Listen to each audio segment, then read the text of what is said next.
Prepárate para una inmersión en un misterio que te va a dejar helado. Helado. El caso de las brujas de Zugarramurdi. Es que ese nombre ya asusta, ¿verdad? Ya de por sí. Zugarramurdi. Suena a cuento de terror. Totalmente. ¿Te imaginas un pequeño pueblo en Navarra, En Navarra. ya por el siglo XVII, Sí. envuelto en sombras y susurros de brujería? Imagínate, la niebla, ¿no? Que se confunde con el humo de las hogueras.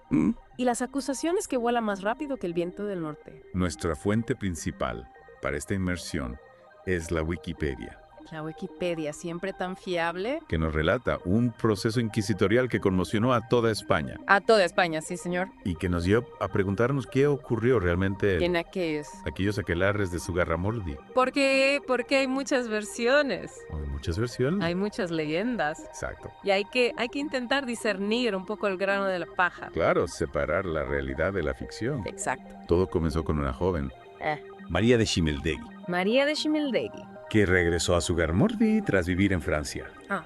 Y a su vuelta aseguró haber presenciado un aquelarre. Un aquelarre. Un aquelarre de brujas, ¿eh? Esto ya empieza a ponerse interesante. Pero no se limitó a contarlo, No. sino que acusó a una vecina, A una vecina. María de Jurbeteguía, Anda. de formar parte de aquellos rituales diabólicos. Vaya, acusaciones directas, ya. ¿Qué motivó a María de Schimmeldegui a hacer tales acusaciones? Esa es la pregunta del millón. ¿Sería una creencia sincera, Puede ser. una venganza personal, También. o algo más turbio? Ahí hay tema. La verdad se esconde. Se esconde entre las sombras del pasado. Lo que sí sabemos es que sus palabras Sus palabras. desataron el pánico en Zugarramurdi, Claro.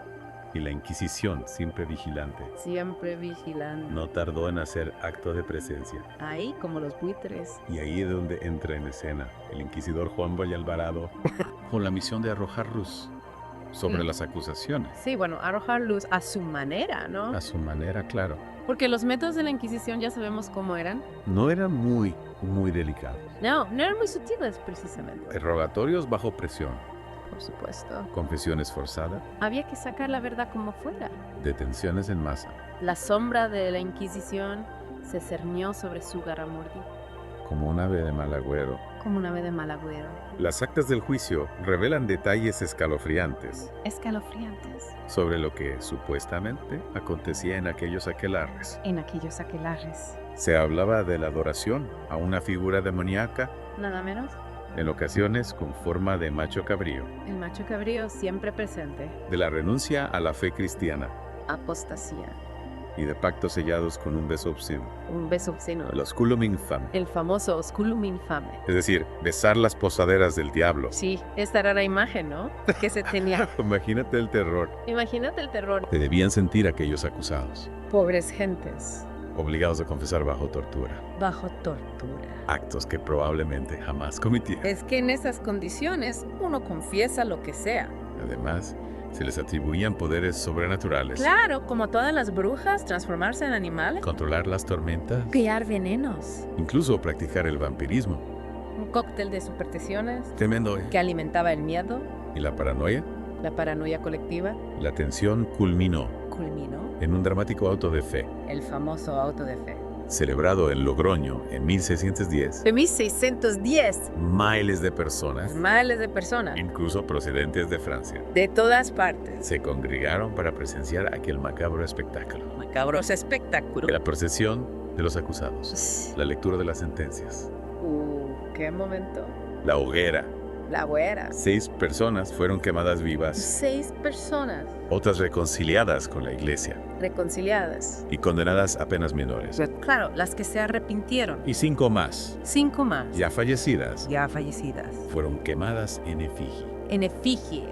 Imagínate la magnitud de la tragedia, La magnitud de la tragedia. el horror de aquellos que perdieron la vida, Por acusaciones infundadas. precisamente en Francia. En Francia. Por aquella época, También. se vivía una intensa caza de brujas, Sí. liderada por el juez Pierre de Lancre. Piérdela. Pudo influir esta paranoia Esta paranoia. en los acontecimientos de Zugarramurdi. Yo creo que sí, que sin duda. La sombra de Lancre se proyectó sobre los Pirineos, Sobre las Pirineos. avivando las llamas de la superstición, En ambos lados de la frontera. lo que nos lleva a plantearnos una pregunta inquietante. Inquietante. ¿Hasta qué punto las confesiones de los acusados Esas confesiones fueron producto de una histeria colectiva? de una histeria colectiva. ¿Creían realmente en lo que decían? O simplemente repetían lo que habían oído. ¿En sermones O en juicios o en los juicios de Francia? en Francia. La línea entre la realidad y la ficción Se desdibujaba, se dibujaba en Zugarramurdi. donde el miedo campaba a sus anchas. Y justo cuando la oscuridad La oscuridad. parecía haberse adueñado del pueblo, Aparece un nuevo personaje. un nuevo personaje entra en escena. El inquisidor. El inquisidor Alonso de Salazar y Frías. Un personaje interesante. Un hombre con un enfoque Mucho más mucho más racional racional. y escéptico. Escéptico. ¿Cómo afectó su llegada al curso de los acontecimientos? Esa es la pregunta. ¿Lograría la razón abrirse paso Entre las tinieblas. entre las tinieblas de la superstición? Para descubrirlo tendremos que adentrarnos aún más. En este oscuro capítulo de la historia, En el próximo capítulo en el próximo capítulo de nuestra inmersión. de nuestra inmersión, la llegada de Salazar a Zugarramurdi, fíjate, supuso un giro inesperado en la investigación. Así. Sí, porque su mirada escéptica se posó sobre esas historias, ¿no? Tan fantasiosas que se habían tejido alrededor del caso. ¿Y cómo se enfrentó a esa maraña de supersticiones y acusaciones? Pues mira, con la meticulosidad de un artesano. Él no se contentó con leer los testimonios. Ya. Volvió a interrogar a los acusados, a los testigos, Ajá. buscaba grietas en sus relatos, contradicciones Ya. que pudieran revelar la verdad. ¿Y qué descubrió? Entre las sombras de esos testimonios. Lo que cabía esperar, ¿no? Testimonios obtenidos bajo coacción, acusaciones sin fundamento, Ujú. venganzas personales, disfrazadas de celo religioso, Ya. lo típico de la época. Imagino que Salazar no se limitó a escuchar las historias. No. Trató de poner a prueba las supuestas pruebas. Claro. Efectivamente. Recopiló los famosos ungüentos y pociones Así. que supuestamente permitían a las brujas volar, No, causar maleficios. Exacto. ¿Y qué hizo con ellos? No me digas que. No me digas que... Lo sometió a pruebas, a experimentos. Quería comprobar si realmente poseían esos poderes, que se les atribuían. Increíble. Sí. ¿Y cuál fue el resultado? Pues que aquellos brebajes no eran más que mezclas inofensivas, fruto de la imaginación calenturienta Claro. de la época. Ya. Hierbas, ungüentos, nada que pudiera hacer volar a una persona o provocar una tormenta. O sea que, puro cuento. Pues cuento. ¿Cómo reaccionó la Inquisición ante las conclusiones de Salazar? Pues imagínate. No debieron de estar muy contentos No, la verdad es que no. con su trabajo. Salazar se convirtió en una voz incómoda para la Inquisición, ¿no? Claro. Porque sus informes desafiaban las creencias, ¿no? Las creencias arraigadas ¿Ya? sobre la brujería. Claro. Ponían en duda la validez de los procesos. Se atrevió a desafiar abiertamente a la Inquisición. No solo eso, denunció las torturas, los abusos cometidos durante los interrogatorios, Uf. la manipulación de los testimonios, la Ah. falta de pruebas. Un acto de valentía en aquella época. Totalmente. Cuestionar a la Inquisición era jugar con fuego. Era jugar con fuego, sí, señor. Y su voz resonó con fuerza. Resonó con fuerza. Tanto que la Suprema Inquisición tuvo que tomar cartas en el asunto. Tuvo que hacer algo. En 1614 De 1614. se emitieron nuevas instrucciones Nuevas instrucciones para los tribunales. para los tribunales. Instrucciones que reflejaban en gran medida En gran medida. las ideas de Salazar. Las ideas de Salazar. Es decir, que sin pretenderlo, Salazar se convirtió en un defensor de la razón De la razón. frente a la superstición. Frente a la superstición. Un precursor del pensamiento crítico De pensamiento crítico que tanto nos cuesta cultivar hoy en día. y que tanto necesitamos. ¿Verdad? Sí, señor. Volviendo al caso de Zugarramurdi. Volvamos a Zugarramurdi. ¿Qué sucedió con las víctimas de aquel auto de fe? Con las víctimas. Se hizo justicia con ellas. Pues mira, en la medida de lo posible se intentó reparar el daño causado. Ya. Se ordenó la retirada de los sanbenitos que la señalaban como culpables. Una pequeña victoria póstuma, ¿no? Para aquellos que sufrieron la injusticia La injusticia. y la crueldad del fanatismo. El fanatismo. El caso de las brujas de Zugarramurdi nos deja un sabor amargo, ¿verdad? Un poco amargo, sí. Un recordatorio de los peligros de la ignorancia De la ignorancia y del poder destructivo del miedo. del miedo. Pero también nos ofrece un rayo de esperanza. Un rayo de esperanza. La figura de un hombre que se atrevió a desafiar los dogmas de su época, There's the- a luchar por la verdad y la justicia. Por la verdad y la justicia. Un hombre que nos enseña que la razón, aunque a veces sea una llama tenue, Una llama tenue puede iluminar las noches más oscuras. puede iluminar las noches más oscuras. Y ahora, con esa reflexión en mente, Con esa reflexión nos acercamos al final de nuestra inmersión de nuestra inmersión. en este fascinante y oscuro capítulo de la historia. Pero antes de emerger a la superficie, me gustaría compartir una última reflexión. Adelante, estoy deseando escucharla. El caso de las brujas de Zugarramurdi, aunque se desarrolló en un contexto específico, en un tiempo y lugar concretos, Sí. nos habla de algo universal. ¿De qué? La lucha entre la razón y la superstición, Entre la razón y la superstición. entre el miedo y la compasión, Una lucha que, por desgracia, sigue vigente en nuestros días. totalmente vigente. ¿Verdad? Es cierto, en un mundo saturado de información, ¿no? ¿Verdad? Donde las fake news, las teorías conspiranoicas Por favor. se propagan a la velocidad de la luz. Ya. Es más importante que nunca cultivar el pensamiento crítico, El pensamiento crítico. la capacidad de discernir entre la verdad y la mentira. No dejarnos llevar por el miedo, por la histeria colectiva. Exactamente, el miedo nos ciega, nos hace vulnerables a la manipulación, Claro. nos convierte en presa fácil para aquellos que buscan sacar provecho del caos y la división.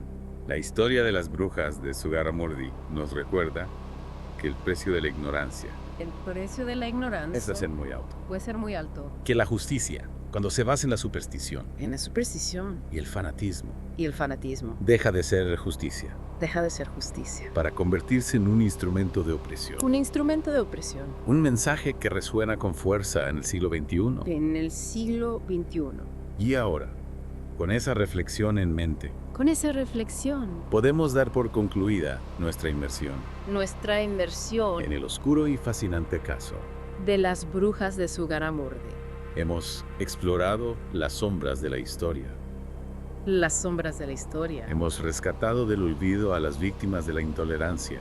a las víctimas, Y hemos aprendido valiosas lecciones valiosas lecciones sobre la importancia de la razón, de la razón, del pensamiento crítico el pensamiento crítico, y de la búsqueda de la verdad. de la búsqueda de la verdad. Espero que este viaje te haya resultado tan fascinante como a nosotros Tan fascinante y que te inspire a seguir explorando, a seguir explorando, a seguir cuestionando, a seguir cuestionando. a seguir buscando la luz en las profundidades de la historia. En las profundidades de la historia. Hasta la próxima inmersión. Hasta la próxima. Que la curiosidad te acompañe siempre. Que la curiosidad te acompañe siempre. Tras recorrer estos caminos oscuros, ¿no? De la superstición y la sin razón. Sí. Es hora de volver a la superficie. De dejar atrás las tinieblas del siglo XVII. Exacto. Pero antes de abandonar Zugarramurdi, hay un último enigma Un último enigma que debemos desvelar. que debemos desvelar. Un detalle que, a simple vista, podría parecer insignificante, Insignificante. pero que encierra una profunda simbología. Profunda simbología, sí. Me has dejado con la intriga. Cuéntame de qué se trata. Pues de la cueva de Zugarramurdi. Ya sí. El escenario donde supuestamente se celebraban los aquelarres. Claro, la cueva que mencionaba la Wikipedia. Imagino que un lugar así, ¿no? Envuelto en leyenda. Envuelto en leyenda. Y susurros de brujería. Debe tener una atmósfera inquietante. Inquietante, sí, sin duda. Pero lo fascinante es que esta cueva, mucho antes de ser asociada con la brujería, Ajá. era un lugar sagrado para los antiguos habitantes de la zona. Un antiguo santuario pagano. Exacto, un lugar de culto a la naturaleza, a las fuerzas telúricas, Ah, un espacio donde se veneraban deidades ancestrales mucho antes de la llegada del cristianismo. Entonces la Inquisición, al perseguir a las supuestas brujas, Ah, en realidad estaba atacando las creencias populares, las tradiciones arraigadas en la cultura local. podríamos decir que sí, la cueva de Zugarramurdi se convirtió en un campo de batalla simbólico ¿Ya? entre la cultura dominante y las creencias populares, ¿no? Entre la razón impuesta y la superstición ancestral. Es como si la historia de la cueva reflejara la lucha entre dos mundos. Dos mundos. Ajá. Entre dos formas de entender la realidad. Exacto, realmente. Y esa lucha, en el fondo, nos habla de algo universal. La necesidad de controlar, Y controlar. de imponer una visión única del mundo, incluso a costa de silenciar las voces disidentes. Es una reflexión inquietante. Que nos invita a cuestionar las versiones oficiales de la historia, Por supuesto. a buscar las voces silenciadas, a reconstruir el pasado desde una perspectiva más amplia. Más amplia, sí. Y a comprender que la verdad a menudo se esconde, ¿no? Tras capas de interpretaciones, de intereses ocultos, de relatos manipulados, para justificar el poder. La cueva de Zugarramurdi, en ese sentido, se convierte en un símbolo de resistencia, De resistencia. de la persistencia de las creencias populares frente al poder de la Inquisición. Frente a ese poder. Tremendo. Un recordatorio de que la historia no es un relato monolítico, ¿no? Claro. Sino un tejido de narrativas De narrativas. que se entrelazan, se contradicen y se complementan. Y con esa poderosa imagen en mente, damos por concluida nuestra inmersión en el caso de las brujas de Zugarramurdi. Un viaje apasionante, ¿verdad? Sí. Que nos ha llevado a explorar las sombras del pasado. A cuestionar los dogmas O sea, y a descubrir la fragilidad de la verdad en un mundo dominado por el miedo pero el miedo. y la superstición. Y la superstición. Esperamos que esta inmersión te haya resultado tan fascinante como a nosotros Tan fascina. y que te anime a seguir explorando los misterios de la historia, siempre con una mirada crítica Con una mirada crítica. y la curiosidad como guía. La curiosidad como guía. Hasta la próxima. Hasta la próxima. Que las sombras del pasado te revelen sus secretos. Y que te revelen sus secretos.